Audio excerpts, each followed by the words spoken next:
Viral, bocah penjual donat putus sekolah dan dibully karena tak punya ayah, terungkap fakta lainnya. Baru-baru ini, kisah seorang bocah penjual donat keliling ramai jadi sorotan.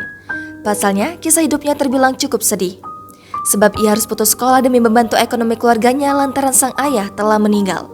Kisahnya pun viral setelah diunggah oleh akun Instagram @wrumbieningrum dan diunggah ulang oleh sejumlah akun media sosial. Dalam video, bocah diketahui bernama Dimas ini berjualan setiap hari. Selain donat, bocah tersebut juga menjual gorengan hingga makanan ringan. Ketika ditanya soal sekolah, Dimas mengaku sudah putus sekolah. Ia memilih untuk membantu ibunya berjualan. Sejak lahir, Dimas ternyata sudah ditinggal sang ayah. Ayah Dimas meninggal dunia saat dirinya masih dalam kandungan. Diketahui, Dimas mulai berjualan makanan keliling sejak beberapa bulan terakhir.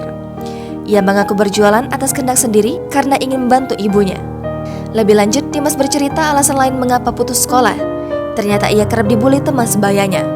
Sedihnya, Dimas juga dibully karena tidak memiliki ayah. Ucapan tersebut sampai membuat Dimas sedih dan menangis. Melalui laman Instagram @uncle_tibuk, Menteri Badan Usaha Milik Negara Erick Thohir ternyata sudah pernah memberikan bantuan beasiswa dan rumah.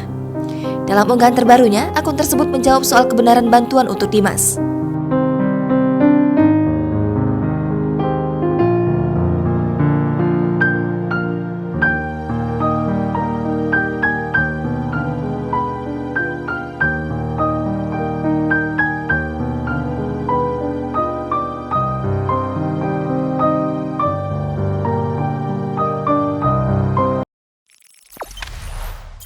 Jangan lupa subscribe, share, komen, dan like ya.